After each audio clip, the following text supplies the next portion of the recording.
Yeah, it has.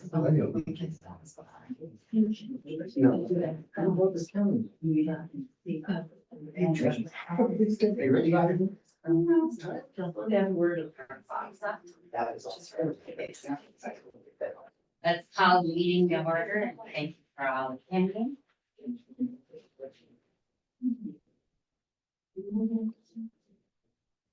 I pledge allegiance to the flag of the United States of America, and to the republic for which it stands, one nation under God, indivisible, with liberty and justice for all.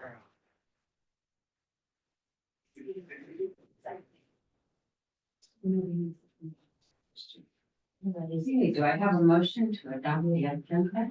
Move to adopt the agenda. I second. I have a motion to adopt and accept the, or to adopt the agenda.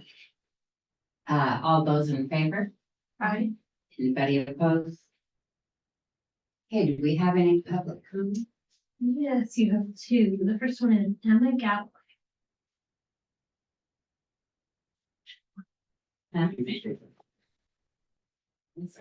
Not well. You're right. Sorry, do I put this on? If you speak loud. Okay. You have a great voice. I will do, okay. I do have notes on my phone, so I'll be looking down at those.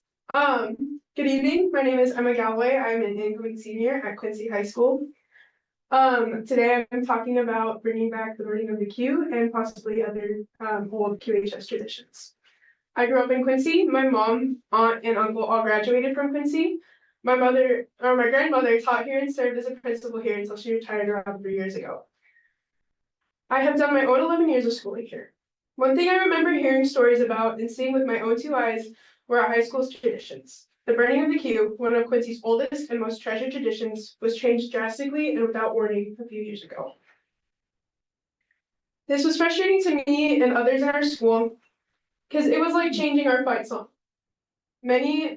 I'm sure many of our alumni and other QHS students would be frustrated if that were to happen. This tradition, along with seniors painting their name on the streets, were things I looked forward to seeing as a high school senior. As my senior year approaches, I hope to bring these traditions back. I understand the anxiety of having paint on our campus as it is new, but spray paint fades, but the memories of these traditions won't. The last 3 years I have stood by while we don't utilize student council meetings and leave ASB in charge, which would be no problem, but even these students have little to no control in what happens during student events. This year I finally faced the reality that I can speak up. I can make a change in what our school is like. While at a yearbook camp, I had heard that one of our teachers who leads ASB did not believe in tradition. But I ask you, how many of you graduated from Quincy, remember the parade that would go around during homecoming week celebrating our school spirit? How many of you remember the filled stands that the homecoming game brought? And at some point, our Q was lit. The tradition no longer holds the same value, the same spirit. Many traditions are no longer the same. I hope by being here, my words strike a chord in our administration's hearts.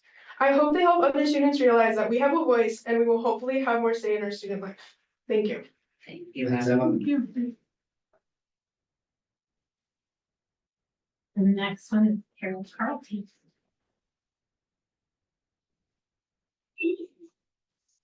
Good evening, Dr. Bergman and the school board. My name is Carol Carlton. I've lived in Quincy community for 36 years. I was also a teacher and administrator in the school district for 30 years. I would like to speak to two issues this evening. First of all, I would like to commend Tricia Lubach for her recent appointment to the Executive Director of Washington State School Directors Association. Without a doubt, as a board member in the Quincy School District, Tricia has had a significant positive impact because she worked closely with our superintendents and other school board members in a collegial, professional, and forward-looking manner. Your vision and guidance through the years are immeasurable. You've been a blessing to the district and to the community that you served. Secondly, for these 30 years, I had the opportunity to work with exemplary educators, administrators, and school board members. You can imagine my dismay reading the most recent article in the Quincy Post-Register regarding state test scores, implying that Quincy has a failing school system, implying that students are not working hard to learn, teachers are not doing their best to ensure students learn, and administrators are not working hard enough to support those endeavors. This is ludicrous, to say the least.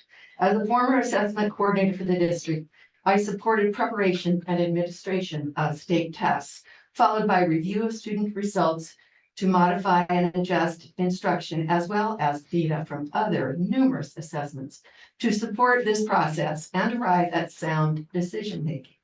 This was an ongoing process, as I'm sure it is today.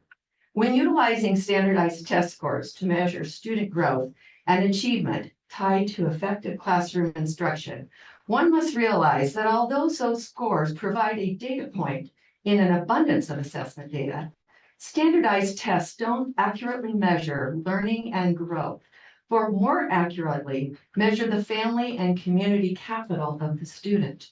By that I mean, students use their background knowledge to establish connections, infer meaning, and aid in the overall comprehension of the text and the test questions.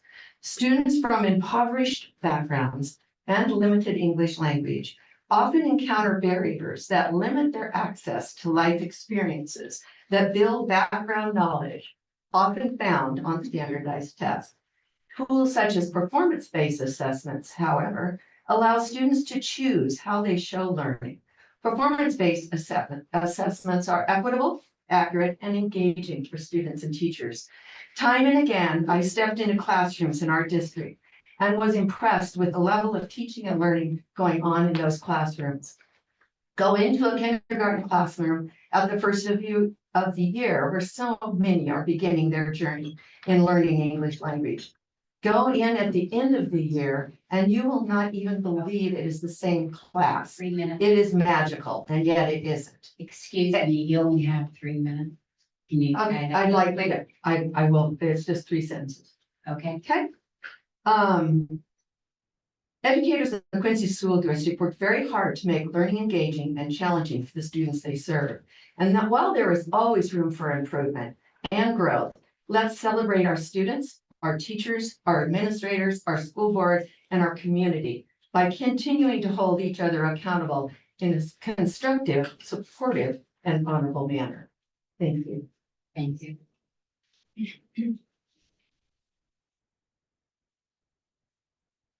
Okay, for the consent of the agenda, does anybody have any? I would like to amend the agenda for our dress code. Do I establish why right now? Well, how else do I? You can also hand it out after the meeting too. Okay, That might be the best. okay. Yeah. Then I have no need. So, do I have a motion to adopt the agenda? I move to adopt the consent agenda. I second. All those in favor? Aye. Anyone opposed? Okay.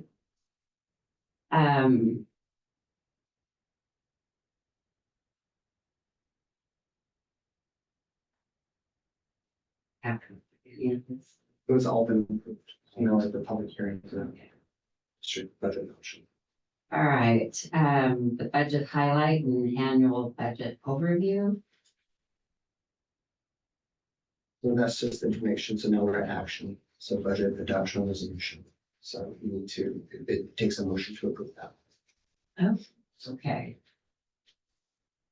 I need a motion then to approve our budget. Want to take a turn? Yeah, sorry, Nick. I know I had asked you this question for the budget for the first part for the action. If they didn't sign up ahead of time, right, then it just continues on, or there's just no for the action? The overview, 5.1. The overview is what we provided last, I see. it was the overview that we provided at our last meeting. I don't have. Yeah, it was what we provided last time. Okay, Yeah, and we also put ads in the paper and made our budget available. People wanted to go too. okay, so now that we reviewed it, now we're Yep, going to. correct. Okay. Yep. Okay, so I move to approve the budget adoption resolution. Yep. Okay. I'll second. I have a living second. All those in favor? Aye. Anybody opposed? Okay, the middle school cell phone report. First.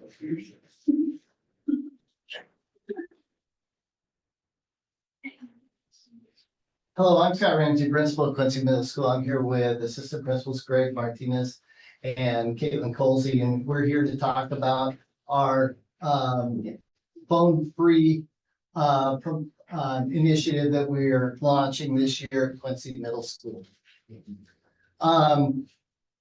When we look at creating a phone-free school, this is not something new across the country. And it's not new across the state. There are a lot of school districts that are moving to a phone-free environment in their schools, especially in their middle schools. And they're doing so because of the different problems and concerns that they have faced and the learning concerns, I guess you could say, that are happening in middle schools especially. We're facing similar problems and issues in our building too. Moving to a phone-free environment at Quincy Middle School will help support our Quincy School District mission and one of our building goals of creating a culture of safety and belonging. And we'll be talking about that a little bit in just a moment. Why a phone-free school is proposed? It's because of supporting for student learning and minimizing distractions in the classroom. Students don't have their phones on ring anymore, so when they get notified of something, it's a little buzz in their pocket, and that's it. And what is that buzz? Is it the latest TikTok? Is it something from Snapchat? Is it my buddy in the bathroom saying, hey, meet me out in the bathroom in 5 minutes? What is it? I don't know. I better look. Teacher's over there, they're not paying attention. I can take a quick look.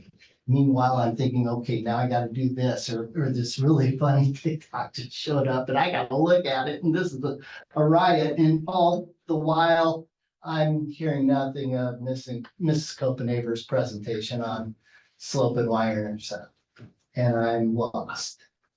And so having students paying attention more in class is something that is very likely to follow with phones being out of the direct possession of the student or not, readily accessible in the classroom. We also hope to see an improvement in students' mental health, and Greg will talk about that in just a moment. But we also want to see a decrease in students meeting up out of class, and also the different bullying issues and different issues that go along with social media that is happening in our school and different schools around the state and the nation, at this very time. So those are the whys behind this proposed move. Right? So as Ms. Ramsey mentioned, Greg Martinez, assistant principal at the middle school. This is my 5th year. I'm very, very intrigued by mental and physical health of our students, of our community, of the nation. And over the last year, I've been doing varying amounts of research. And most recently, I listened to a book and then looked at the resources called Anxious Generation, which is Dr. Jonathan Haidt. And he talks about how the social media and cell phone epidemic is affecting our kids. So on each one of these graphs, I just want to explain real quickly. You'll see this gray bar from 2010 to 2015. That is essentially when smartphones saturated the home and release of social media such as Facebook and Instagram. So that's kind of why the gray bar, and that gray bar will stay constant. Along with this, Dr. Jonathan Haidt also talks about the increase of helicopter parenting starting in the 1990s, where we've actually decreased play-based childhood. So our kids have so many rules and so much going on with people right over the top of them. Now the cell phone, all of that has led to major increases in things like depression. So on the left is major depression among teens. You can see most impacted are young ladies. So up to over 145% since 2010. So in 14 years, it's increased 145%. Boys have an increase of 161%, but still fall behind the girls as far as the rate. Anxiety is the next one on the right. So you can go by age group. So notice the anxiety of 50 plus is pretty static. But look at our, in this case, our most vulnerable population, 18 to 25. They're the ones that had these cell phone technologies and social media from their childhood. And we can see they're the highest rate of anxiety. Go to the next slide. So not only is it evident in, it is also evident, I guess, in actual emergency room visits. So this is not just perception data, but this one actually is emergency room visits for self-harm. So a kid hurt themselves bad enough to be required a visit to the emergency room. So we can see girls have 188% increase since 2010, and boys have a 48% increase since 2010. And then the furthest right is suicide rates for younger adolescents. So again, another statistic that all of them, when you look at that gray bar, they have climbed dramatically since we have cell phone saturation and social media. And please notice that they're also rising before COVID. COVID has an impact, absolutely. But these, as you can see, the rates were well on rise before COVID happened.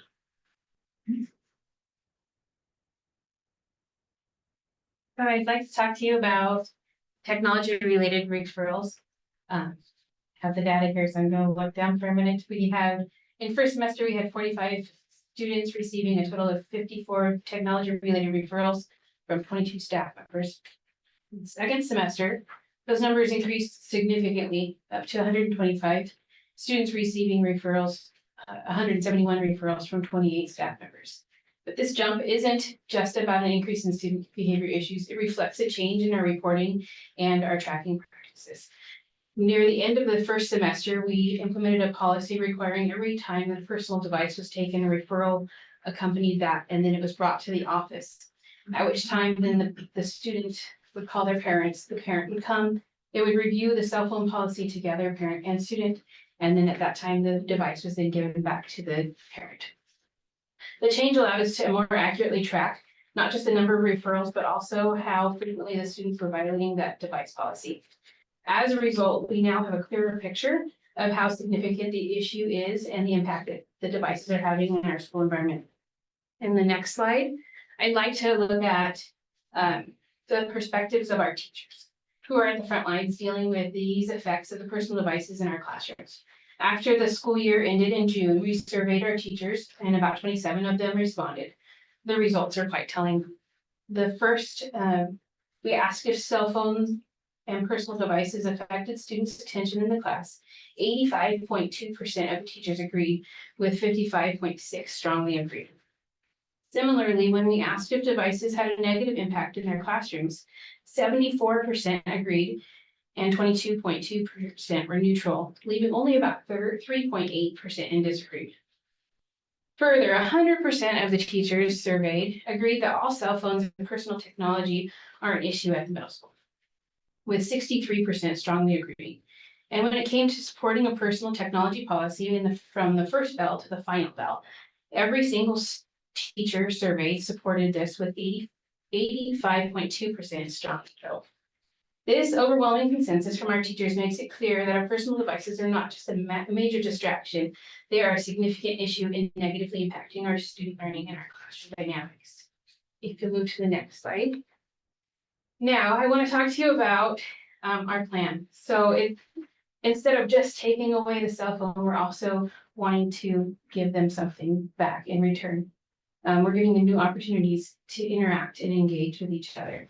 We're introducing foosball tables, offering balls and equipment for outdoor activities, organizing leadership-led games and tournaments. In addition, we're expanding our club offerings and planning activities that will encourage social interaction. These activities are designed to foster a more interactive and socially connected school environment, where students can be engaged in a meaningful way throughout the school day. By offering these alternatives, we're ensuring that students have plenty of opportunities to stay active and engaged without the need to rely on their phones. The data clearly shows that personal technology devices are a growing issue at the middle school. Our teachers who experience the impact of these devices daily overwhelmingly support moving to a phone-free environment. With the introduction of engaging activities, we're not just addressing the problem, we're enhancing the school experience for our students. So, two things. So this is our current policy, and I do want to note that we did make a slight change in our policy. So right now, the policy states essentially that phones are not allowed during the school day without teacher permission. So currently, if a teacher gives a student permission for academic use, they can have their cell phones out. They're also allowed before school and during lunch and after school.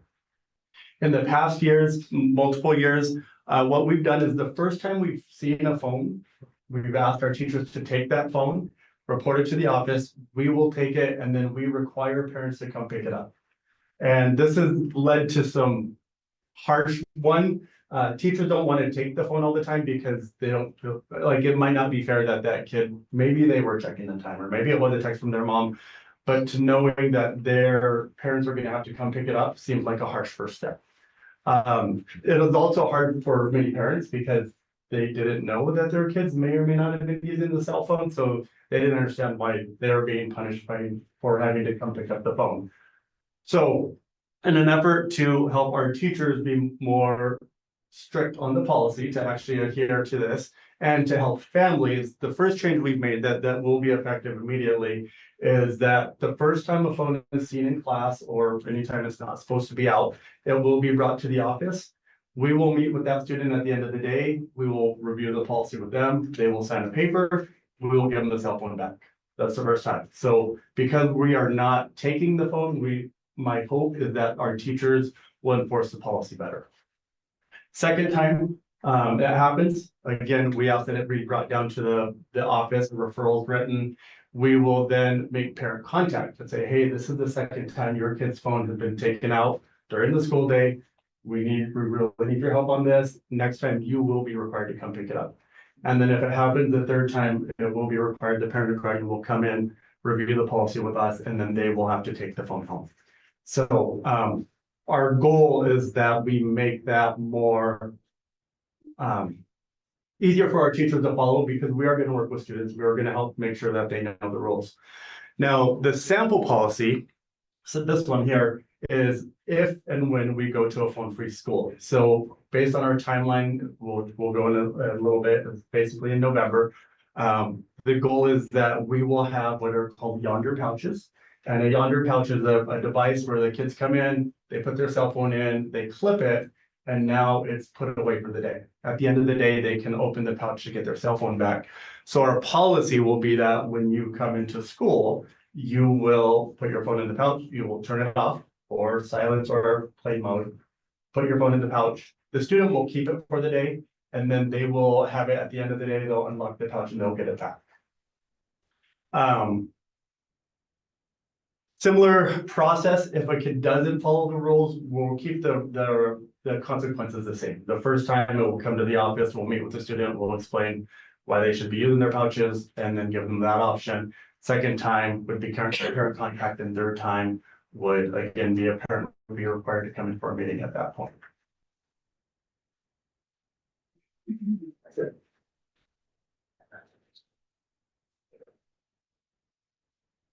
But Greg touched on the process we plan to use. Some school districts are using kind of a cell phone locker system where they have a kind of a locker in the classroom. The kid puts their cell phone in the locker at the beginning of the period, pick it up at the end of the period, go on to the next. Fine and good, that works in some areas. We're having a significant issue with a lot at lunchtime and class break. So that really does not solve our issue. That's one reason we decided that we wanted to pursue the Yonder program. Yonder argues that 86% of their schools saw huge increase in student safety and wellness, and 84% saw an increase in student engagement, and 72% saw a positive change in student behavior. This gets us back, as Greg mentioned before, getting us off, minimizing our screen time, increasing our play time during times like lunch and things like that. Go ahead, Sean. Greg also mentioned a little bit about the program itself, but all students would be checked out a pouch, and they put it in there, and it's kind of this pin you push in and it locks it. And so it's secure. They keep that phone on their person in their backpack all day long. It's under their control. At the end of the day, we have certain number of magnet things that unlock the pouch. And so we might have one by the office. We might have one by the end of the hall, so kids can go out different areas, hit it on that magnet, it pops it open, take their phone out, put the pouch in their backpack, and they have the pouch for the next day's use. And so it's something that they're able to use and unlock themselves. Now, we don't leave those out throughout the day, we bring them out at the end of the day and allow them to be able to do that on their own. We already have, Yonder is a program more than just a bunch of pouches. And so when we buy into their system, we get a lot of support from them, on-site support. We get the pouches and materials themselves, but also support on what do we do on these different scenarios?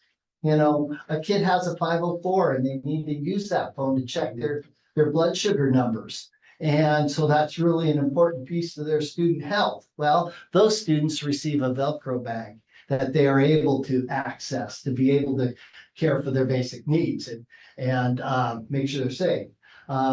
We have a system set up if a student needed to come to the office and make that really a call to mom that can't be done from the office phone.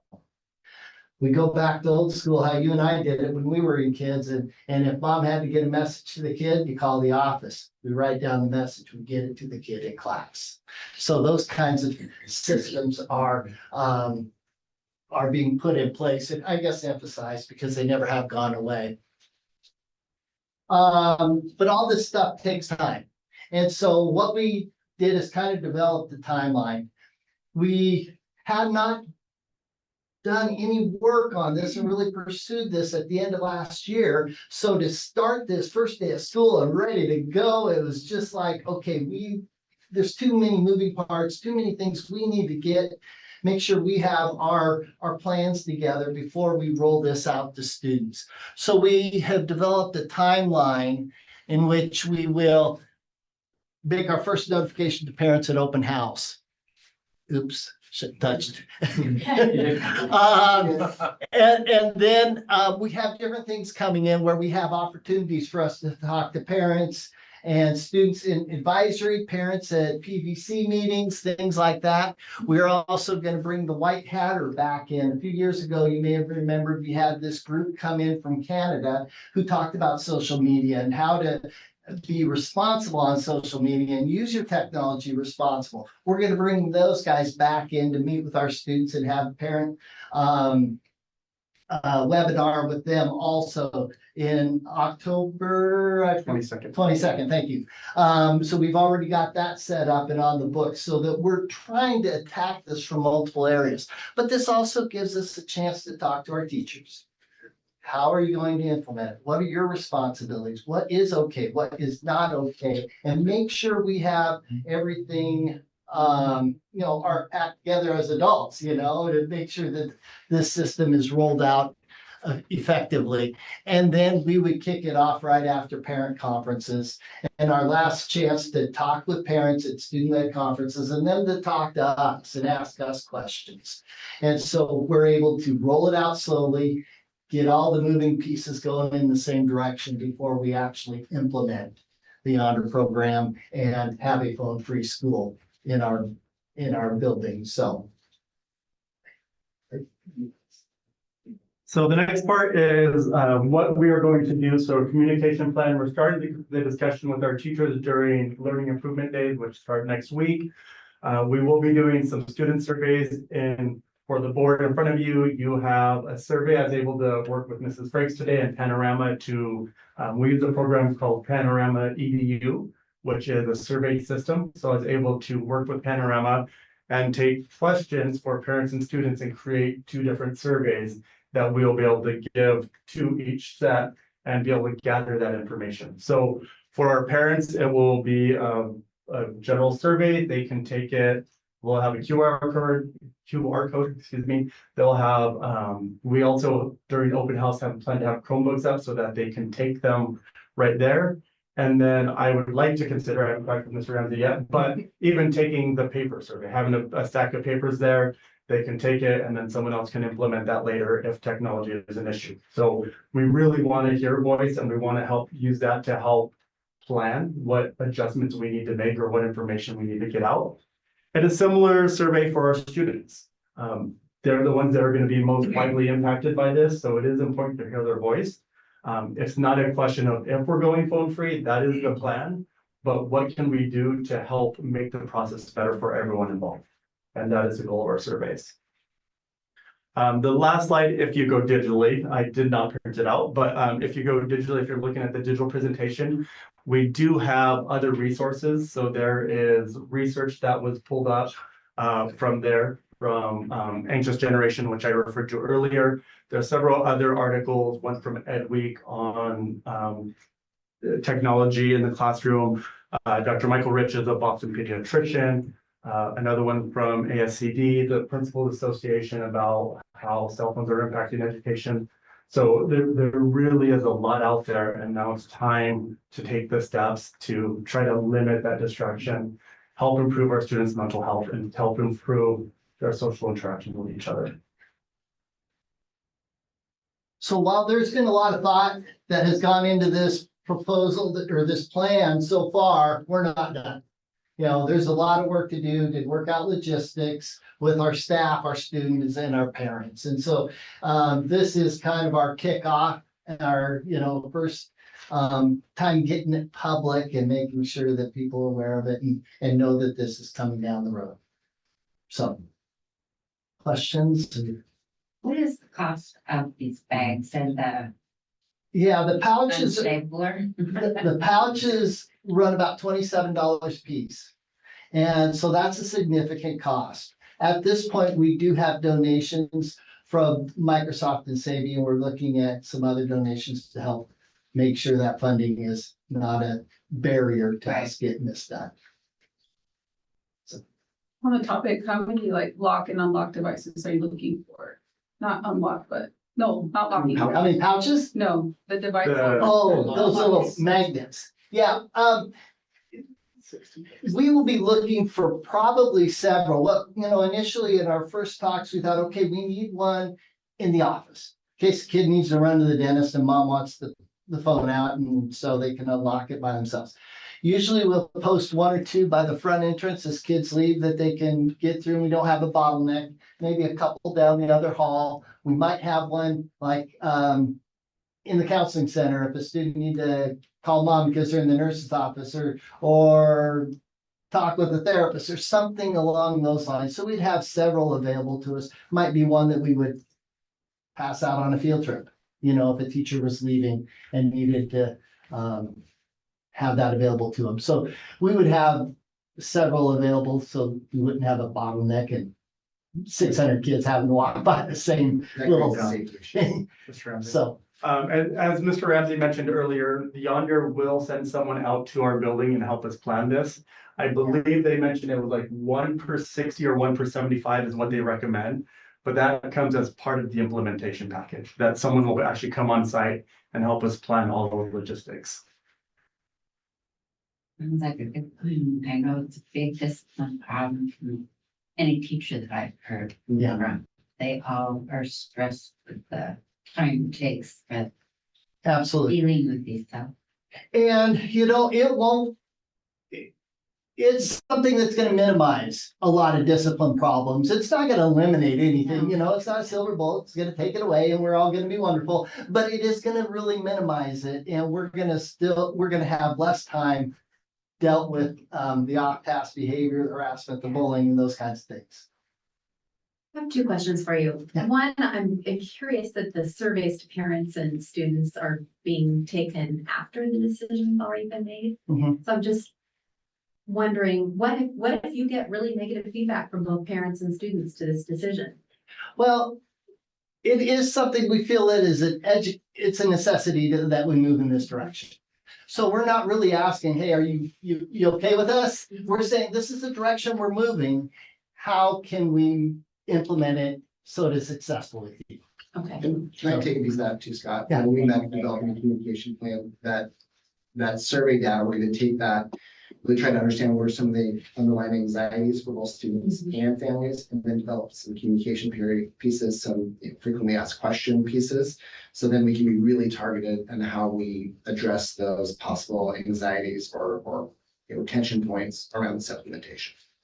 The other one is that I really appreciate that you've done all the research behind this and given it all a lot of thought. But I'm thinking about the whole school system now. So I don't really know what the policies are, at the elementary school. So do they get to have their phones in elementary and then they go away in middle and then they get them back in high school? I'm just wondering, does it make sense to look at this on the whole arc of the district, or are you kind of being a test pilot here Well, for us? at the Because we train them, right? Yeah. We train our students throughout the whole arc of their careers. The elementaries currently have a phone-free environment anyway. They do not have the amount of issues with it that we do at the middle school.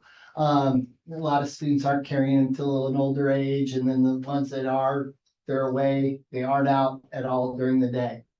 High school, different schools of thought in that. At the high school level, should we be teaching kids how to responsibly use those kinds of devices and that technology? Now, in our talk with Yonder, they said it's roughly half. The districts that they serve throughout the nation, half middle school, half high schools. One thing with the middle school implementing this, it's nice because you have a 6th grade class who's coming up who have not been able to use their cell phones. So this isn't as big as a shift for them. But then we have our 7th and 8th graders. That's going to be a little bit of a culture shock coming into it. And then at the high school, one change that is occurring at the high school this year is in the past, cell phones could be used as a tool. So you could use it as you have your scientific calculator, you could research, you could do things on your tool. This year, one thing that change that is happening in the high school is it's not being allowed to use as a tool anymore. It should not be allowed in the class period because they have their Chromebooks. And if Yonder works great, it is very expensive to implement. And thanks to the generosity of Microsoft and Savvy, we have almost all of it covered. We don't have this budgeted for 930 students yet at the high school, but it gives us some opportunities to implement, see what works, see what doesn't. And then if the decision to scale up is made, we can scale up. I see Shannon. hand up. Do you have a problem or a question?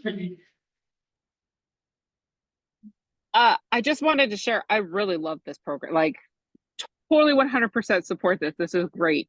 As far as the direction you're going in saying, actually, instead of asking permission and that you're like, no, this is what's coming. Like, I love that approach to it. I completely 100% support that. I mean, the cost is kind of discouraging, sure, but I really do. I'm excited to see the positive results from this. Like, it's going to be significant, and to be able to show that in our students and in their growth is going to be really exciting. I think even for them, to be able to say, hey, this is what it was and what it's going to be. And I think, anyways, I just want to share it that I 100% support, and you're doing great. It's awesome. Thank you, Shannon. What we're finding in our research that we have done, the students, by and large, as they get into it, are more positive about it. Not 100%, of course, but more positive about it. They say, yeah, I am less stressed out. Yes, I am focusing more on my classes and I am paying attention. And you know what? I can go to the cafeteria and eat and not have to worry about somebody getting a picture of me with half my pizza shoved in my mouth and then putting it on a mean video or a mean shot on social media. And so a lot of kids do run into the idea and say, yeah, they like the idea. And so, in our research that we've done so far, that's what we're seeing. I have quite a few questions, so I'll just start working through. My first question, I think, is to you, Nick. When it comes to like this specific policy, does it impact board level district wide policy that might require changes? There will be some policy change that it is not allowed K-8 between first and second bell. Because right now it says, right now, the policy states that the only time telecommunications can be used is before and after school and during lunch. So the big change at the middle school is that it can't be used at all during the day. Once the bell rings, they're put away. At the end of the day, they can unlock them. So that is going to be the policy change that will be, we'll work on, bring to the board as part of the policy review and adoption. Might ask a clarifying. Yeah. Because I know right here, we're talking about a middle school policy, and so the word policy makes you wonder, building level policy versus district level policy, how do they work in tandem if they're not matching? Well, that's what we need to match them up to. By the time we implement November, the board will have to fully adopt a K-8 bell to bell and or self-read. Well, right now we're exploring it, or has the decision been made? That's where I'm a little confused. We are making the decision, but we wanted to hear from you first before we brought a policy to you guys. Okay. Real quick, related to cost now, you did mention the per pouch. Does the unlock also have another cost? That's No, part of that's the part of it. program Okay, that we that's what I thought. purchased, yes. The other cost associated is the in lieu of activities. Have you guys explored the kind of cost that's gonna be, who's gonna be taking that work on if it's not already currently been done, and why wasn't that an option before? Our ASB will be taking a lot of that on. The leadership classes, they'll be able to manage and create some of the different tournaments and different things like that we have available. We have some material supplies for students to use during lunchtime. And so some of that is already there. But students are going to be much more engaged in those kinds of activities when you don't have 20 of them sitting over here and 20 of them sitting over there on their phones. They're going to be more actively engaged in those. So I think when you pull in those kind of initiatives, it's a lot more successful. So I love the idea of giving that kind of task to ASB for sure. Yeah. And then related to the pouch themselves, you said that they had a fully enclosed. How would you know they don't not click? You know what I mean? Like, that's what I would do. I would just not reload it. I just have it in my backpack and then I'm checking it all day. Diana, you're giving me ideas. Well, I mean, So, absolutely. So if you look at, on one of the pages that has the actual button, so there's a button that's visible, that when it's locked, the button is down. When it's unlocked, the button is up. So visually, you can look at it. It's also, the pouches also tend to flare at the top.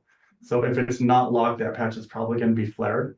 And we've talked about this internally, that we know we're going to have kids that are still going to have a cell phone. There's going to be burner cell phones. There's going to be, oh, I forgot my cell phone at home, whatever. But here's the honest reality is, if I don't see it and I don't hear it and you're not on it, then the pouch is doing what it's supposed to. Right? It's going to make us a lot easier to see. A phone is now going to be a sore thumb going, wait a minute, that's not in the pouch, that needs to come to me. Right, so yes, we are gonna have some of those issues that we still need to fight them. That's the reality of working with kids. I mean, I could pouch right here and you wouldn't see it. So that's why I'm not 100% sure right now about the pouches. My next question is, do the kids take this home and what if they lose it? Like, what's that specific process? They will be checked out a pouch at the beginning of the year, check it in at the end of the year. Yes, there is a $27 cost. If they were to lose it, destroy it, throw it away, those kinds of things. We'll treat it similar to a textbook. Yeah. You're responsible for your property that we've checked out. So then can they refuse to have the pouch at all? So That's part of the logistics we need to talk about, because there are some kids that really don't have a cell phone. And mom says, I don't want my kid having that pouch that they're responsible for if they don't. So those are part of the logistics that we need to work through. Another logistical thing is, so is this a phone-free policy or personal devices? Because I get all my messages through my watch. So then the pouches don't really do much. How are you gonna? They will, so it will still do a lot in keeping that phone out. Not a lot of kids, not a huge percentage of our kids have Apple Watches. But that is a discussion that we need to have, right? So there's a couple big. Because we're talking about now the kids who can afford it, so that's why. Well, but you would say the same thing for a phone, the kid that can afford it, right? We're fighting to the best of our ability to help solve a problem. So as we go through that, a couple things that we still need to discuss. One, are we tackling watches and headphones too with our teachers? This is going to be part of the discussion. The other one is it a bell to bell? Is it 8:15, or is it when you walk in the door? Right, and so while we are planning on going phone free, there are still things that we need community and teacher input on. And that is some of them. And Greg, is there room in the pouch for? There is room for a watch and an AirPods as well? AirPods. There is room. If the student chooses, or we ask them to power off the phone, and usually unless it's a standalone, it doesn't connect to the phone when it's powered. Or in airplane mode, same thing. The watch, if it's not a standalone line, it won't connect to the phone in airplane. So then we would eliminate some of those things. So like you said, we're still working through some of those possibilities. There'll be new headaches with it next year, the year after as Yeah. technology improves, you know, so. Sure. Yeah, Apple Watches will start showing up every. yeah. That's the worst. And I know when I was a student, I remember there was some sort of initiative similar to this. And I know one of the common like feedback amongst the students was, if this affects us, why does it affect the teachers? So has that at all been part of the conversation? That will be part of the conversation, yes. Not that I'm saying teachers shouldn't have their cell phone. I'm just saying like that's usually. Yeah, that's some of the conversation we need to have, and we've had some of those talks individually with people already, so. Okay, so how are we as adults gonna manage our phones? You know, do we have to put them away? Do we use them this way or that way or whatever? One thing we also, you know, so Younger has some of that, those scenarios already worked out that they've, you know, been through with their schools that they've partnered with. And we're in the process of getting their input, and we have a couple resources to call in Washington State of where Yonder has been used, you know, for the last couple of years. And so we the third Washington district. Walla Walla is launching this fall. Aberdeen school district, like middle school. Starting year is three. on year 3. So we have some partners locally that we can reach out to, and Walla Walla is implementing just one. So that will give us, you know, kind of insight, not at our high school, but the middle schools. They have 2 middle schools. Give us some insight to how the implementation work. What are some of those lessons that you've learned as we ramp up for implementation after conferences? My That's a good question. though. My initial thoughts right now are that if I look at the line logic and what you're trying to solve as far as the root issues, it does make sense as far as the strategy. I'm curious to see how the other districts are successful with this initiative, but Yeah. I'm curious to see how it develops. Thank you. Yeah, Yonder, you know, with those schools, especially you can see a little longevity with Aberdeen, who's going into their 3rd year and continuing with it. And Yonder also switched it. It used to be a yearly subscription. Now you buy the program and you got the program. And so you just buy backup pouches as you need them. And so it shows us a little bit about they must be buying into it if they're still working with it. When it was a subscription, they mentioned that it's about an 80% return rate of the people that were subscribing year after year.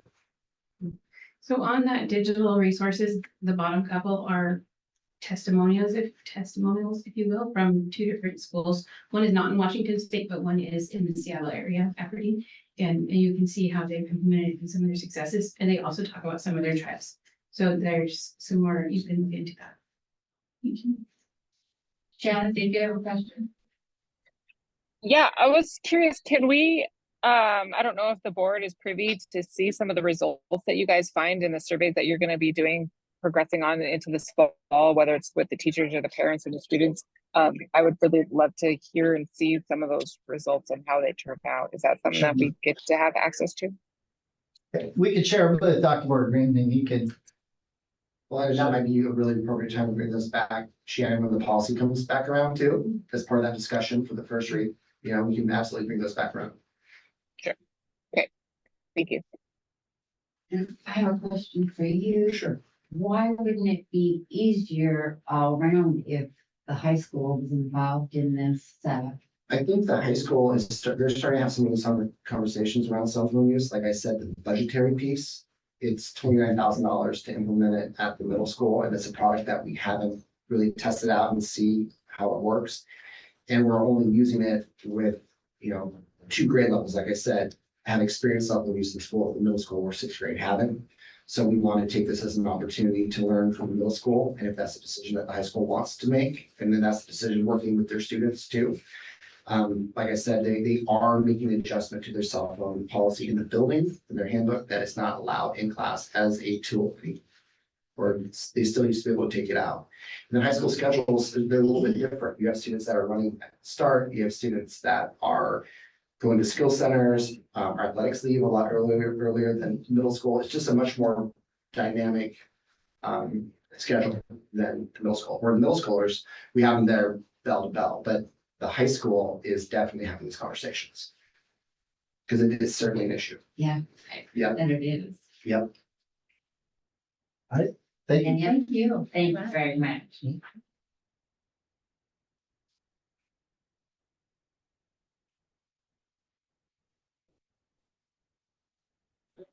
Superintendent report. Right, just a few things. Fair this week, I just want to wish all of our students, whether they are competing with the 4-H club or FFA, we have lots of students at the fair this week. That auction is Friday.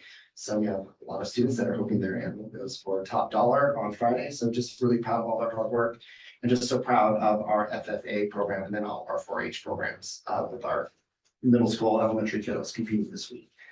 Students are coming back this week also to the middle school. We have our 6th, 7th, 8th grade check-ins starting on Wednesday, tomorrow, okay.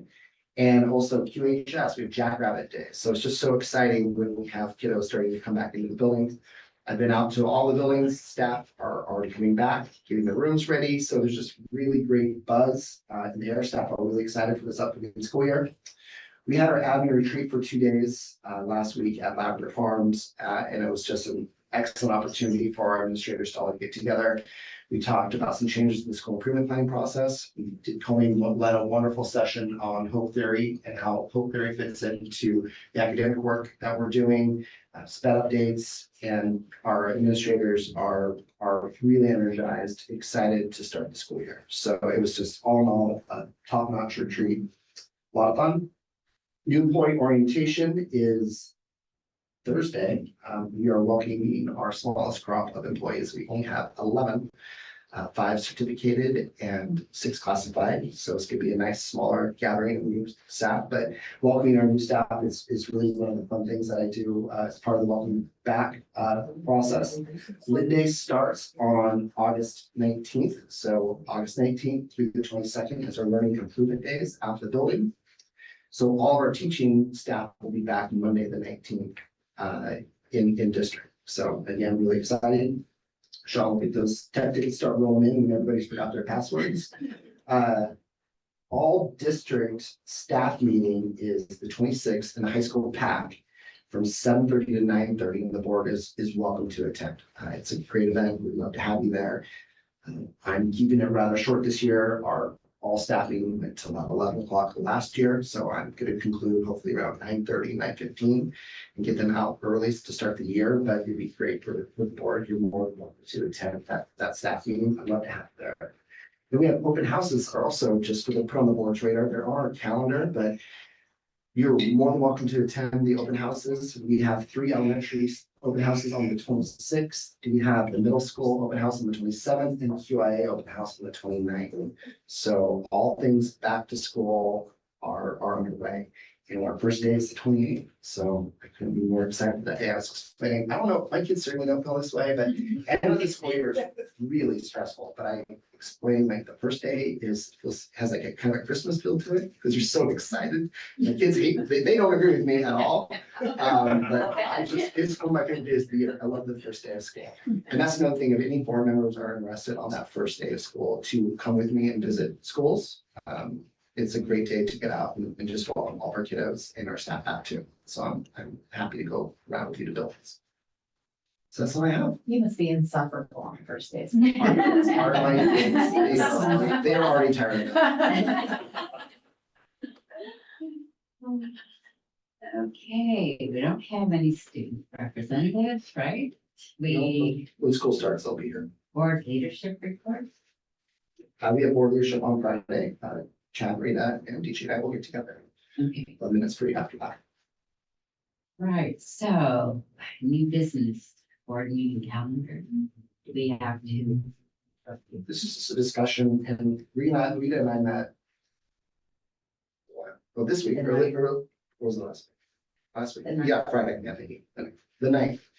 To discuss the board calendar, and this is just for discussion. We'll have a work session, at the last meeting of the month to talk about some of those topics that are gonna go on. This just the work likes the calendar. meeting schedule. Correct, but yeah, for the meeting schedule, one change that, we discussed and Rita was in favor of was only moving November to one meeting. So we would meet on the 12th. We take off the 26th just due to the Thanksgiving holiday and then also WASDA. It's just such a busy month. And it seems that with, we crammed that extra board meeting is always a bit of a challenge for people to get there. That makes sense. That was my one suggestion, but before we made any changes, I wanted to discuss that with the board. And I've forgotten, why do we not have the retreat room? We haven't come up with a date. Oh, that's right. And Velma will be sending out another doodle for everything. Yeah.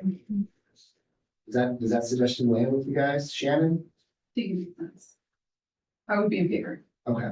And then if you have any other thoughts on our meeting schedule, just pass those on to Rita and we can discuss that Friday during board leadership.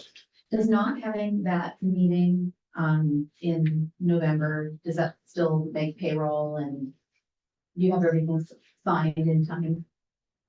Okay, We'll make it work. okay, I know sometimes in July that can issue, so. Yeah, Okay. you might have a lot to sign, like, but we'll get it, It's doable, okay, we'll get it figured out. okay. Okay, Matt? Seems like a good. Okay. Well, as far as I can tell, we have, No policy. the meeting is Adjourned. adjourned. Yes. Okay. Gavel's out. Thanks for coming, everybody. Have a great night. Thank you.